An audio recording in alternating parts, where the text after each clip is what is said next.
Hello दोस्तों, good morning.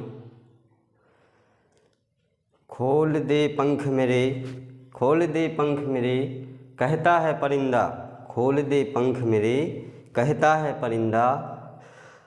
अभी और उड़ान बाकी है, अभी और उड़ान बाकी है। ज़मीन नहीं है मंजिल मेरी, ज़मीन नहीं है मंजिल मेरी, पूरा आसमान बाकी है। तो दोस्तों, डियर स्टूडेंट, मैं आज आप लोगों के लिए लेकर आया हूँ चैप्टर 4 क्लास 11th। तो जो चैप्टर है chemical bonding and molecular structure, यानी रासायनिक आबंधन एवं आणविक संरचना। तो आइए हम देखते हैं इसको कि ये चैप्टर किसके बारे में है।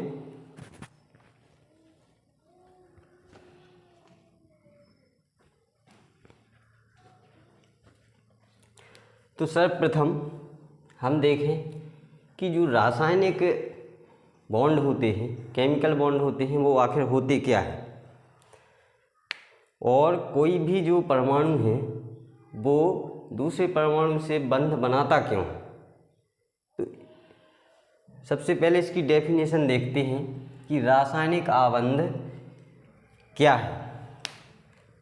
किसी अणु में परमाणुओं के मध्य जो आकर्षण बल होता है, इसी आकर्षण बल को हम क्या कहते हैं, रासायनिक आबंधन कहते हैं, जो परमाणुओं को एक अणु के रूप में बांधकर रखता है। तो ये तो इसकी डेफिनेशन है। अब जो बंध बनने के बाद परमाणु एक अणु का रूप धारण कर लेते हैं, मॉलिक्यूल्स का, तो वो कितने प्रकार के हो सकते हैं मॉलिक्यूल। तो जो मॉलिक्यूल्स के जो प्रकार हैं, अणुओं के प्रकार, जो पहला है समनाभिकीय द्विपरमाणुक अणु। समनाभिकीय द्विपरमाणुक अणु मतलब जिसके नाभिक समान हो, यानी एक ही तत्व के दो परमाणु जब आपस में संयोग करते हैं तब ये समनाभिकीय द्विपरमाणुक अणु बनता है। जैसे H2 हाइड्रोजन के दो परमाणु जोड़कर एक अणु बनाते हैं, नाइट्रोजन के दो परमाणु जोड़कर के एक अणु बनाते हैं, ऑक्सीजन के, क्लोरीन के। इसके बाद जो दूसरा प्रकार है समनाभिकीय बहुपरमाणुक अणु, यानी दो से अधिक, ये द्विपरमाणुक, यानी इसमें दो परमाणु होंगे एक ही परमाणु के। अब देखिए, इसमें समनाभिकीय बहुपरमाणुक अणु यानी दो से अधिक परमाणु, एक ही तत्व के दो से अधिक परमाणु जब आपस में मिलकर के संयोग करते हैं तो उसको हम क्या कहेंगे, समनाभिकीय बहुपरमाणुक अणु। तीसरा, जैसे फास्फोरस का ये एक अणु है और ये सल्फर का एक अणु। अब जो तीसरा है विषमनाभिकीय द्विपरमाणुक अणु। विषमनाभिकीय यानी अलग अलग तत्वों के जब परमाणु आपस में, दो परमाणु आपस में जब संयोग करते हैं, यानी रासायनिक आबंध बनाते हैं, केमिकल बॉन्ड, तब जाके यहाँ द्विपरमाणु विषमनाभिकीय द्विपरमाणुक अणु बनता है। ये HCl है, HF है, और CO कार्बन मोनोऑक्साइड, और ये नाइट्रोजन ऑक्साइड। जो चौथा प्रकार है अणु का विषमनाभिकीय बहुपरमाणुक अणु। विषमनाभिकीय जो बहुपरमाणुक अणु हैं, तो इसमें अलग अलग तत्वों के जो परमाणु हैं वो दो से अधिक संख्या में जब संयोग करते हैं तो उसे हम क्या कहेंगे, विषमनाभिकीय बहुपरमाणुक अणु। जैसे ये NH3 अमोनिया, H2O जल है और CO2 कार्बन डाइऑक्साइड गैस है। तो जो ये चार प्रकार हैं अणुओं के, इनको यदि हम एग्जाम्पल से समझें तो एग्जाम्पल दिए गए हैं, यदि इनका स्ट्रक्चर बनाएं तो स्ट्रक्चर भी हम बना सकते हैं। तो जैसे मान लीजिए जो पहला है समनाभिकीय द्विपरमाणुक अणु, इसके जो दो परमाणु हैं हाइड्रोजन के, ये आपस में किस प्रकार से बंध बनाते हैं। ये एक हाइड्रोजन परमाणु, चूँकि हाइड्रोजन का जो परमाणु क्रमांक है वो एक है, एटॉमिक नंबर, तो यहाँ इसमें एक इलेक्ट्रॉन होगा, ठीक है। एक इलेक्ट्रॉन होगा। अब ये दोनों परमाणु किसके हैं, एक ही तत्व के हैं, हाइड्रोजन के हैं, और ये आपस में दोनों केमिकल बॉन्ड बना रहे हैं। तो ये इसके पास एक परमाणु है और इसको स्थायी होने के लिए 2 चाहिए, तो ये इससे साझा कर लेता है और ये अपना इलेक्ट्रॉन दूसरे हाइड्रोजन से साझा कर लेता है। तो यहाँ एक जो बॉन्ड होता है वो बनता है, यानी इसको हम आकर्षण बल भी कह सकते हैं कि इलेक्ट्रॉनों के मध्य आकर्षण बल जो होता है वही क्या है, बंध है। तो ये इसका जो बंध है वो बनता है। ऐसे ही हम यदि N2 में ले लें तो N2 के जो अंतिम कोश में इलेक्ट्रॉन होते हैं वो कितने होते हैं, 2 5 इलेक्ट्रॉन होते हैं। तो जो 2 इलेक्ट्रॉन हैं वो पेयर्ड हैं और बाकी जो 3 इलेक्ट्रॉन हैं वो अनपेयर्ड हैं। ऐसे ही दूसरे वाली नाइट्रोजन में 2 इलेक्ट्रॉन पेयर्ड हैं और 3 इलेक्ट्रॉन अनपेयर्ड हैं। ठीक है, तो इस प्रकार से इनके मध्य जो रासायनिक क्रिया होती है और बनने वाला बंध होता है उसी को हम क्या कहते हैं, रासायनिक बंध कहते हैं। इसके अलावा अब देखिए जो समनाभिकीय बहुपरमाणु अणु हैं, तो बहुपरमाणु जो अणु हैं इसकी भी हम संरचना यानी स्ट्रक्चर बना सकते हैं कि ये किस प्रकार से क्रिया करते हैं। जैसे P4, तो फास्फोरस है, इसका जो एटॉमिक नंबर है वो कितना है, 16। तो 16 है, तो इसमें देखिए अंतिम कोश में कितने इलेक्ट्रॉन होंगे, 2 8 और 6। अंतिम कोश में कितने इलेक्ट्रॉन होंगे, सब सेल में 6 इलेक्ट्रॉन। अब देखिए ये 6 इलेक्ट्रॉन हैं जो, तो ये इस प्रकार रहते हैं।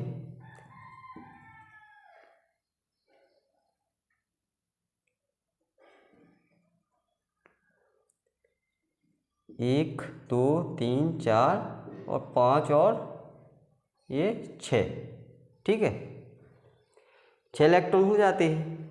अब देखिए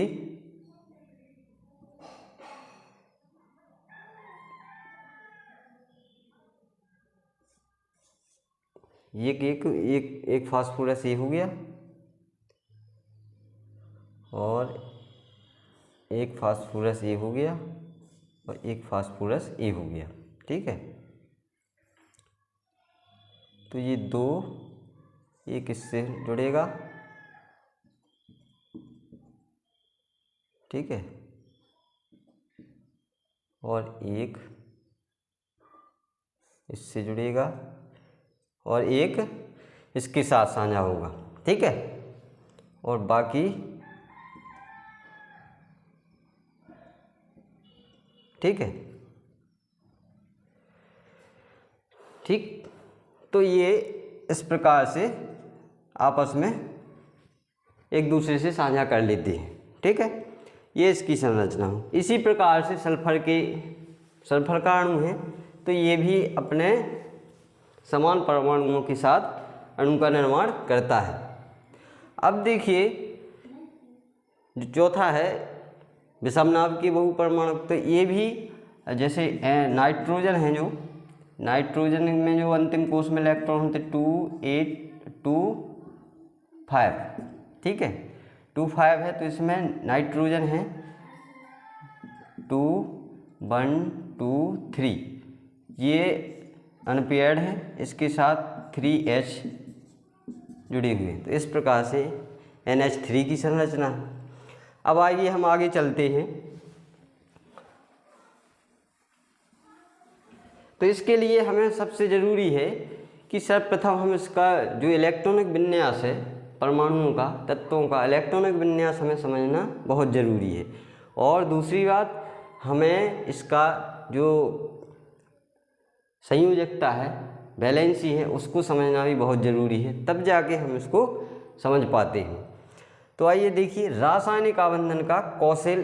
तो इसके लिए कुछ नियम दिए गए हैं इसको समझने के लिए, रासायनिक आबंधन को।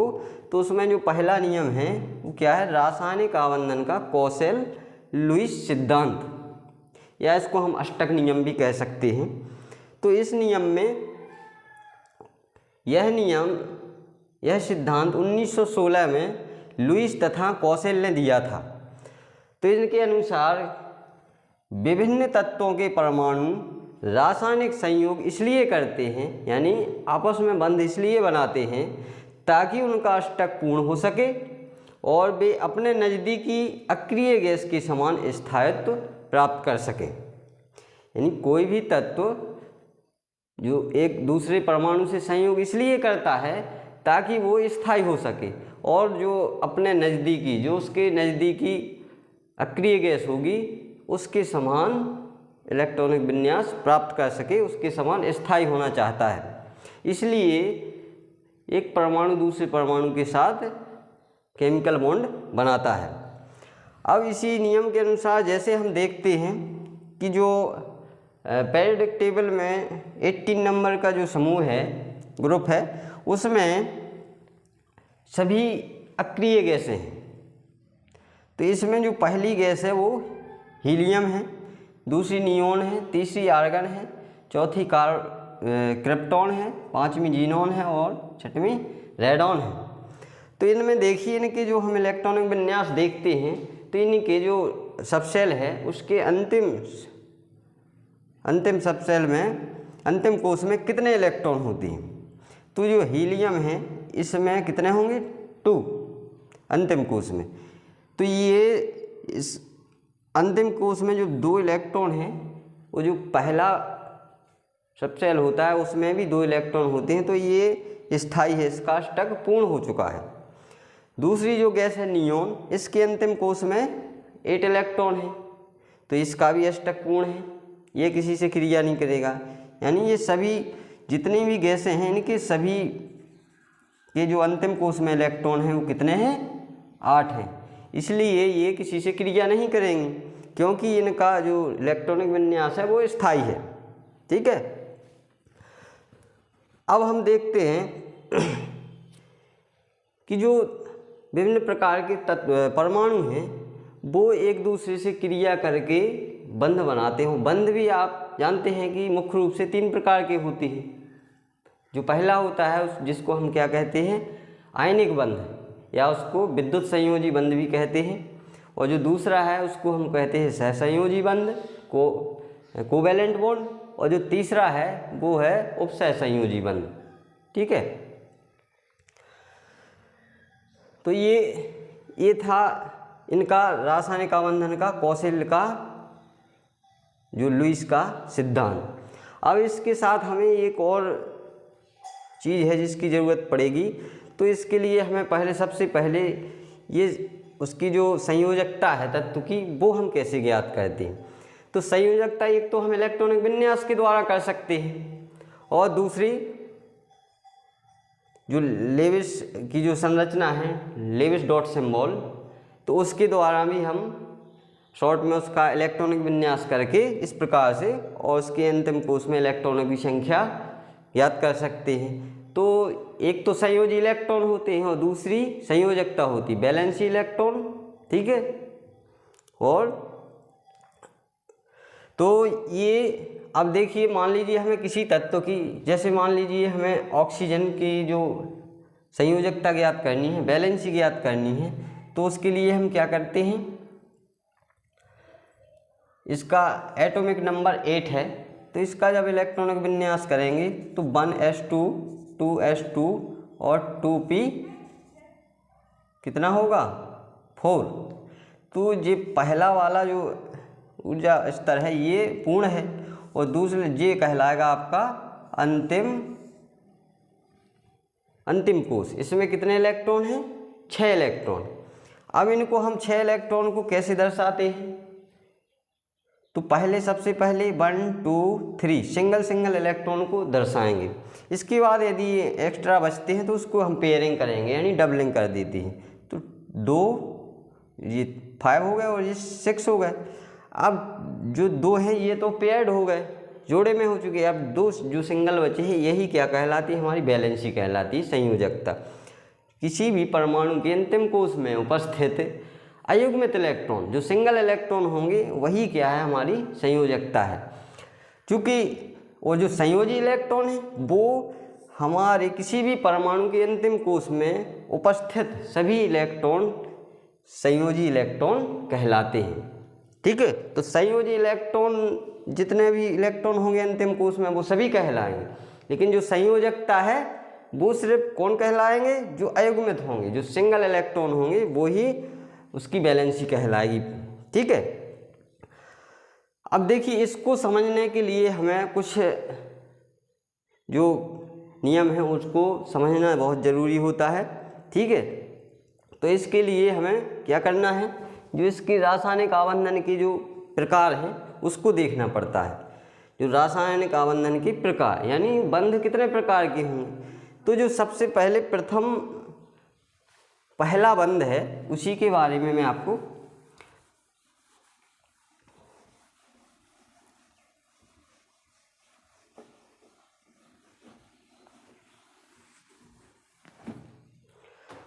हाँ, इनके नियम के अनुसार कोई भी जो परमाणु है उसके अंतिम कोश में उसको स्थायी होने के लिए कितने होना चाहिए, 8 इलेक्ट्रॉन होना चाहिए। यदि उसके अंतिम कोश में 8 इलेक्ट्रॉन नहीं होते हैं तो क्या होगा, वो स्थायी नहीं होगा। इसलिए उसको स्थायी होने के लिए अक्रिय गैस के समान इलेक्ट्रॉन विन्यास रखने के लिए अंतिम कोश में 8 इलेक्ट्रॉन होना जरूरी है। और अक्रिय गैसों को छोड़ करके बाकी जो जितने भी तत्व हैं पीरियोडिक टेबल में सभी के अंतिम कोश कैसे होते हैं, अपूर्ण होते हैं। किसी में भी 8 इलेक्ट्रॉन नहीं होते हैं, किसको, सिर्फ अक्रिय गैसों को छोड़ करके। ठीक है। अब देखते हैं जो हम रासायनिक आबंधन के जो प्रकार हैं वो है जो पहला प्रकार है। तो इसमें क्या होता है कि जब इसमें इलेक्ट्रॉन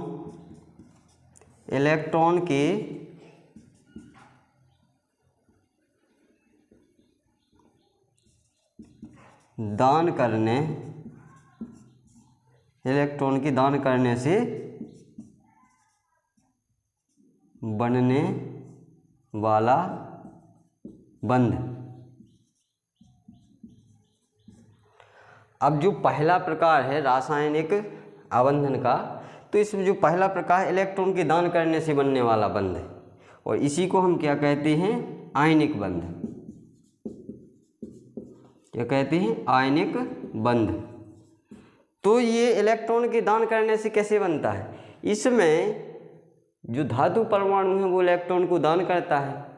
जितने भी धातु परमाणु हैं वो क्या होते हैं, इलेक्ट्रॉन दाता होते हैं, डोनर होते हैं, इलेक्ट्रॉन डोनर होते हैं। और जितनी भी अधातुएं हैं वो इलेक्ट्रॉन ग्राही यानी एक्सेप्टर होती हैं।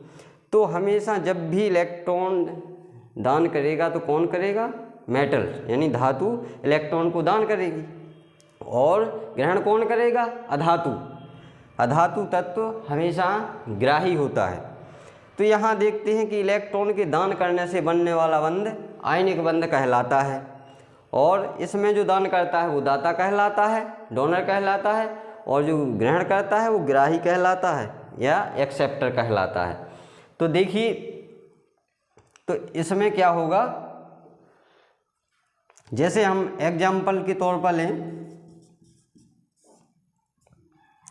उदाहरण के तौर पर, जैसे मान लीजिए हमने लिया Na और प्लस Cl, तो यहाँ क्या बना, NaCl, सोडियम क्लोराइड। अब देखिए यहाँ इसकी हम अगर संरचना देखें, स्ट्रक्चर देखें, तो यहाँ Na, अब चूंकि इसका हम इलेक्ट्रॉनिक विन्यास करेंगे तो इसके अंतिम कोश में कितने इलेक्ट्रॉन होंगे, 2, 8 और 1।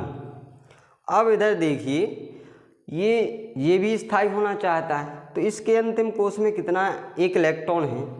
यहाँ हम देखते हैं कि जो क्लोरीन है, क्लोरीन का इलेक्ट्रॉन विन्यास 2, 8 और 7। इसके अंतिम कोश में 1 इलेक्ट्रॉन है और क्लोरीन के अंतिम कोश में 7 इलेक्ट्रॉन है। तो इसको 1 की ज़रूरत है, 1 इलेक्ट्रॉन की इसको आवश्यकता है, और इसके पास इसको 7 इलेक्ट्रॉन की आवश्यकता है। क्योंकि इसको 1 इलेक्ट्रॉन दान करना ठीक रहेगा और इसको 1 इलेक्ट्रॉन ग्रहण करना ठीक रहेगा। इसको 7 इलेक्ट्रॉन मिलना तो मुश्किल है, लेकिन एक इलेक्ट्रॉन दान करना आसान है।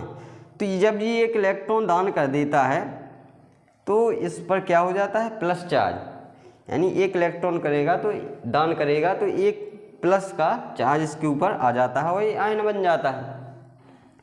जब ये एक इलेक्ट्रॉन ये दान कर देता है तो इसका इलेक्ट्रॉनिक विन्यास क्या हो जाता है, 2-8, यानी इसके अंतिम कोश में 8 इलेक्ट्रॉन होते हैं और ये स्थायी हो जाता है। और जब 10 इलेक्ट्रॉन बचते हैं तो ये किसके समान इलेक्ट्रॉनिक विन्यास ग्रहण कर लेता है, नियॉन के समान। अपने ही जो आवर्त में,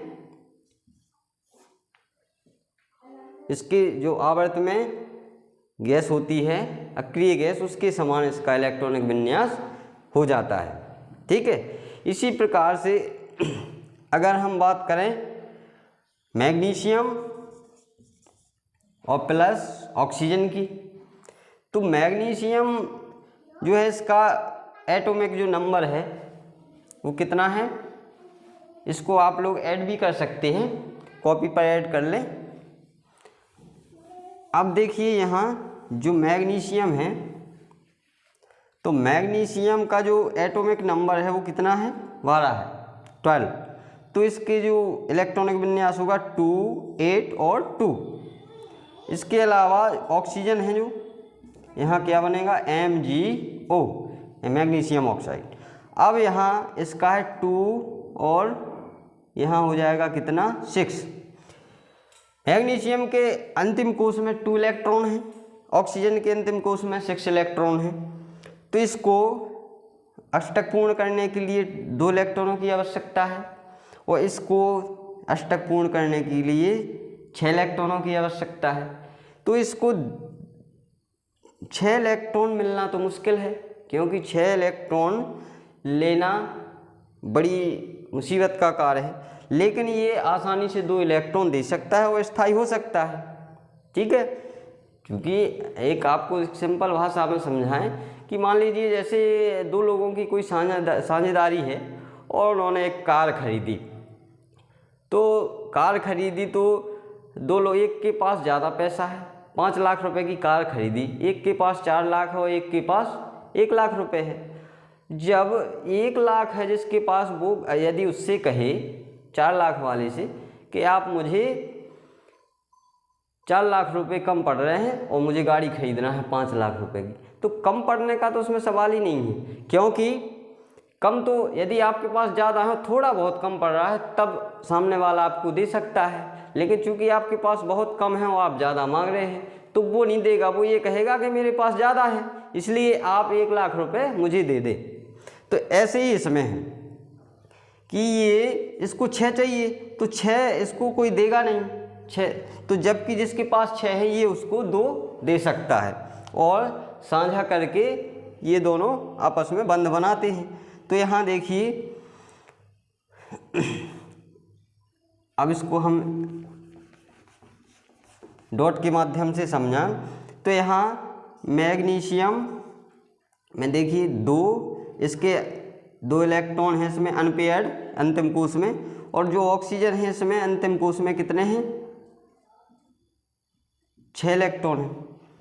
अब देखिए इसने इसको ये 2 इलेक्ट्रॉन दे दिए और जो Mg है इस पर 2+ का चार्ज आ जाएगा, इसने इसको दान कर दिए हैं। तो अब इसके पास कितने बचे, 2 और 8 और 2।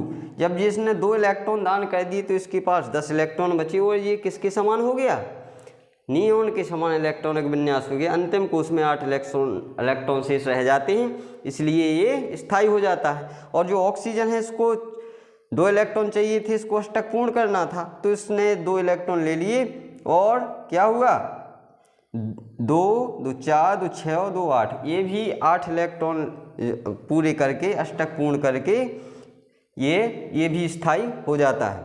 ठीक है, अब देखते हैं हम जो दूसरा रासायनिक आबंधन का जो दूसरा प्रकार है,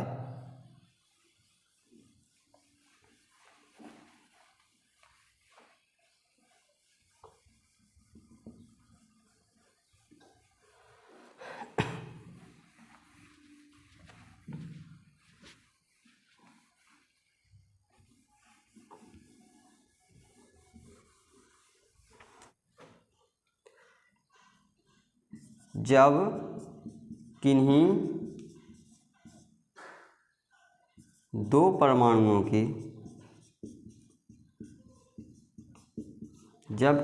परमाणुओं के मध्य इलेक्ट्रॉन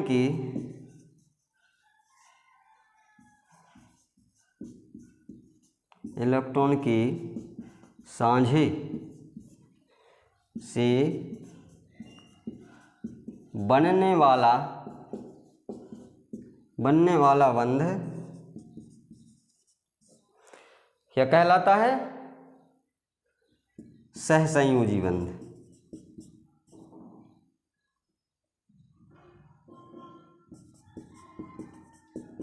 सहसंयोजी बंध।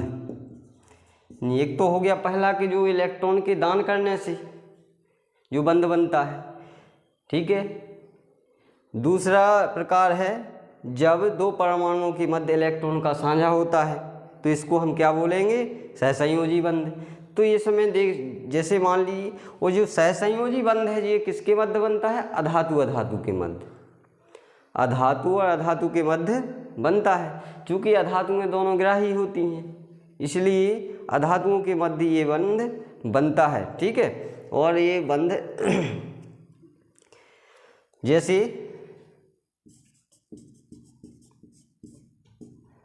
जैसे मान लीजिए Cl2, क्लोरीन क्या है? एक अधातु है और अधातु के ही दोनों परमाणु हैं। जब इनके मध्य जो बंध बनेगा वो क्या कहलाएगा? सहसंयोजी बंध, ठीक है। कोवैलेंट बॉन्ड कहलाता है, कोवैलेंट बॉन्ड। तो यहाँ देखिए क्लोरीन, एक क्लोरीन ये है, एक क्लोरीन ये है, इसका एटॉमिक जो नंबर है वो 17 है। तो इसका इलेक्ट्रॉनिक विन्यास करेंगे 2, 8 और 7, यहाँ 2, 8, 7, ठीक है। अब देखिए इसके जो अंतिम कोश में कितने इलेक्ट्रॉन हैं? 7। इसके भी अंतिम कोश में कितने हैं? 7। अब जब इसके पास 7 है, इसको 1 इलेक्ट्रॉन की आवश्यकता है, इस क्लोरीन को भी 1 इलेक्ट्रॉन की आवश्यकता है। जब इन दोनों को 1-1 की, तो ये आपस में क्या करते हैं? यहाँ देखिए, अब इसको हम जो संयोजकता है उसको डॉट के द्वारा, लेविस डॉट सिंबल के द्वारा दर्शाते हैं। तो 2 इलेक्ट्रॉन, 2 4, 2 6 और 1 7। यहाँ इसमें भी 2 इलेक्ट्रॉन, 4 और 6 और 1 7। अब इनके मध्य जो बंध बनता है तो ये इस प्रकार से आपस में बंध, ये अपना इलेक्ट्रॉन इसके साथ साझा कर लेता है और ये क्लोरीन इसके साथ साझा कर लेता है। तो ये इसमें भी गिने जाएंगे दोनों इलेक्ट्रॉन और इसमें भी गिने जाएंगे, क्योंकि दोनों का साझा हुआ है। तो इसको 8 चाहिए थे, 2 4 6 7 8 होगा इसके पास 2 4 6 और 2 8। तो ये दो साझे के इलेक्ट्रॉन दोनों के कहलाएंगे, ठीक है। इसी प्रकार से अगर यदि हम दूसरा एग्जाम्पल देखें, जैसे मान लीजिए हमने देखा O2 को देखें तो ऑक्सीजन, इसका जो एटॉमिक नंबर है वो 8 है और इसका जो इलेक्ट्रॉनिक विन्यास है 2 6। तो इसके अंतिम सबसेल में कितने हैं? 8 इलेक्ट्रॉन, 6 इलेक्ट्रॉन है। तो यहाँ देखिए इसको हम दर्शाते हैं 2 4 और 2 इलेक्ट्रॉन कैसे अयुग्मित हैं, सिंगल हैं।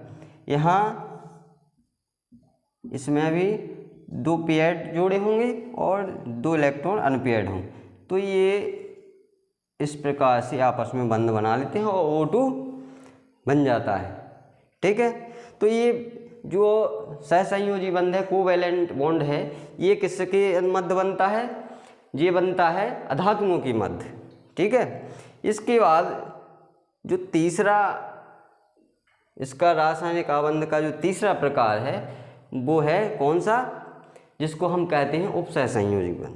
इसमें क्या होता है, अब देखिए जो रासायनिक आबंध है इसको हम या तो लाइन से दर्शा सकते हैं या इसके अलावा हम इसको दूसरे तरीके से भी दर्शा सकते हैं, डॉट डॉट करके भी दर्शा सकते हैं, या इसके अलावा हम इसको इस प्रकार से भी दर्शा सकते हैं, ठीक है। हाँ, एक इम्पॉर्टेंट चीज़ और मैं बताना चाहूँगा कि जो धातुएं होती हैं, धातुएं हमेशा क्या होती हैं? इलेक्ट्रॉन दान करती हैं। यानी कहने का मतलब ये है कि वे परमाणु जिनके अंतिम कोश में कितने 3 इलेक्ट्रॉन तक होंगे वो क्या होंगे, दाता होंगे, और जिसके अंतिम कोश में कितने होंगे 4 से ऊपर यानी 4 से अधिक इलेक्ट्रॉन होंगे वो क्या कहलाएंगे, ग्राही कहलाएंगे, वो ग्राही परमाणु होते हैं। ठीक है, तो इस अब जो तीसरा टाइप है इसको आप ऐड कर लें वीडियो को रोक करके। अब जो अगला टाइप है इसको हम देखते हैं,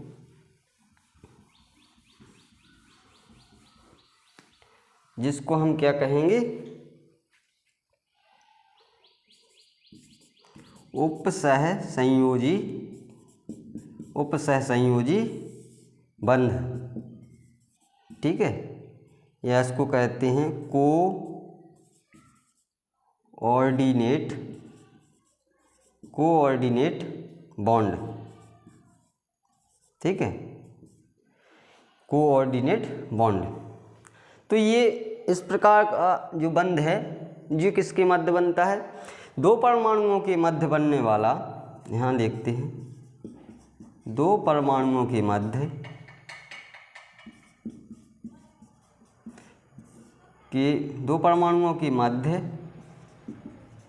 बनने वाला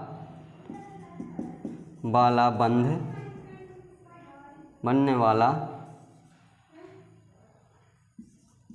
2 परमाणुओं के मध्य बनने वाला वह बंध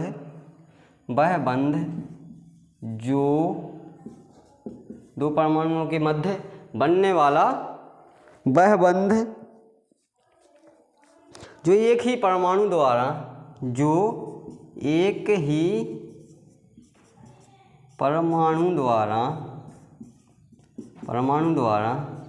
दिए गए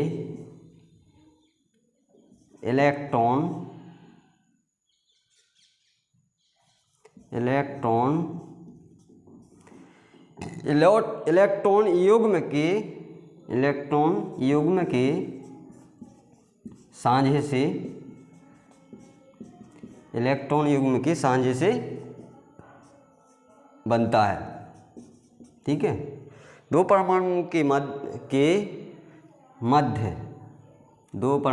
मध्य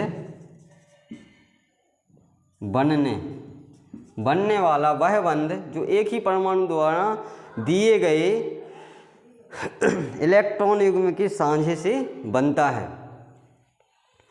चूँकि ये दान नहीं करता है, ये साझा करता है, इलेक्ट्रॉन युग्म का साझा करता है। तो इस डेफिनेशन को आप कॉपी पर ऐड कर लें। अब मैं आपको इसके एग्जाम्पल बताऊंगा कि उपसहसंयोजी जो बंध है वो बनता कैसे है। तो देखिए, अब उपसहसंयोजी बंध जैसे मान लीजिए हम NH4 जी क्या है, अमोनियम। तो इसकी अगर हम संरचना बनाएं तो नाइट्रोजन के जो अंतिम कोश में कितने इलेक्ट्रॉन होंगे, नाइट्रोजन के अंतिम कोश में कितने इलेक्ट्रॉन होंगे, 5 इलेक्ट्रॉन। इसका इलेक्ट्रॉनिक विन्यास करें यदि तो कितना होगा, नाइट्रोजन का 2 5। इसके बाद H को तो पता ही है, हाइड्रोजन के इसके अंतिम कोश में 1 इलेक्ट्रॉन होता है, इसमें टोटल ही 1 इलेक्ट्रॉन होता है। तो यहाँ देखते हैं इसके जो 5 इलेक्ट्रॉन हैं वो कैसे होंगे, 1 2 3 4 5। जो नाइट्रोजन की जो वैलेंसी है वो 3 है, इसमें 3 अयुग्मित इलेक्ट्रॉन होंगे। अब इसमें H कितने हैं, 4। तो 1 और 1 जी। अब ये 3 हाइड्रोजन तो इसमें या जुड़ गए। अब 1 हाइड्रोजन अब जी रह गया है। अब जी अकेला, अब ये सोच रहा है कि मैं अकेला कहाँ जाऊँ। अब देखिए यहाँ हमें भी दिख रहा है कि इसकी 3 वैलेंसी है और ये तीनों हाइड्रोजन इसके साथ दोस्ती कर लिए हैं। अब जो चौथा इलेक्ट्रॉन है ये सोच रहा है कि अब मुझे तो कोई दोस्ती करने के लिए मिल ही नहीं रहा है, तो अब इसको भी इसके साथ दोस्ती करना है। तो ये फिर कैसे होगा, तब क्या होगा कि नाइट्रोजन फिर क्या करता है, इसको अपना 1 इलेक्ट्रॉन, जो इलेक्ट्रॉन है ये क्या करेगा, साझा कर देता है। ठीक है, और ये इसको हम क्या इसके द्वारा दर्शाते हैं, तीर के निशान के द्वारा। तीर के निशान के द्वारा इसलिए दर्शाते हैं क्योंकि तीर के निशान उस तरफ कहते हैं ग्राही की ओर, यानी इलेक्ट्रॉन दाता से इलेक्ट्रॉन ग्राही की ओर हम तीर का निशान करते हैं। इसने इसको एक इलेक्ट्रॉन दान नहीं किया है, ये इलेक्ट्रॉन ये कह रहा है कि इलेक्ट्रॉन तो मेरा ही है, लेकिन तुम्हारी मैं मदद कर रहा हूँ, एहसान कर रहा हूँ आपके ऊपर, तो आप मेरा इलेक्ट्रॉन लेकर के और आप अपना काम चला लीजिए। तो इसलिए जी एक इलेक्ट्रॉन साझा कर लेता है और हाइड्रोजन इस प्रकार से इसके साथ जुड़ जाता है। इस तरह से NH4 यानी अमोनियम बनता है। ठीक है, यदि हम दूसरा एग्जाम्पल देखें, दूसरा एग्जाम्पल भी देखें,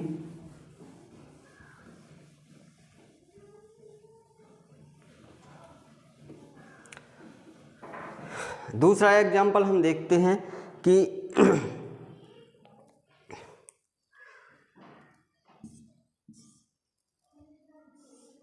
CO, ये क्या है, CO कार्बन मोनोऑक्साइड। अब देखिए कार्बन है जो, तो कार्बन का इलेक्ट्रॉनिक विन्यास 2 4 है। ठीक है, ऑक्सीजन का कितना है, 2 6 है। ठीक है, इसके अंतिम कोश में 6 इलेक्ट्रॉन है, इसके अंतिम कोश में 4 इलेक्ट्रॉन है। अब देखिए तो कार्बन की जो संयोजकता है वो कितनी है, 4 है, और ऑक्सीजन की संयोजकता है वो कितनी है, 2 है। 2 4 और 2 6। अब देखिए ये साझा इसके साथ कर लेगा। ठीक है, इसको कितने चाहिए, 8 चाहिए, तो इसके 8 हो चुके हैं, यानी इसके तो 8 हो चुके हैं। ऑक्सीजन ने कार्बन के जो 2 इलेक्ट्रॉन हैं उसके साथ साझा कर लिया है। ठीक है, अब जो ये कार्बन बचा है, अब कार्बन की संयोजकता पूर्ण नहीं हो रही है, जो कार्बन है इसकी संयोजकता पूर्ण नहीं हो रही है। इसके पास कितने हुए अभी, 2 2 4 और 2 6। अभी इसको 2 की और आवश्यकता है, तब जाके क्या होगा कि जो ऑक्सीजन है वो अपना जो एक इलेक्ट्रॉन पेयर है वो इसको दान कर दे, वो साझा कर देता है। इसलिए क्या हो जाएगा, ये इसके पास कितने हो जाएंगे, 8 इलेक्ट्रॉन हो जाएंगे। अब इसका भी क्या हो गया, अष्टक पूर्ण हो जाता है। तो इस प्रकार से ये उपसंयोजी बंध भी बनता है। तो ये रहा आज का आपका टॉपिक, और इसकी मैं जो अगली वीडियो है वो लाऊंगा, तो आप लोग इसको वीडियो को पूरा देखें और चैनल को सब्सक्राइब करें और शेयर करें। धन्यवाद।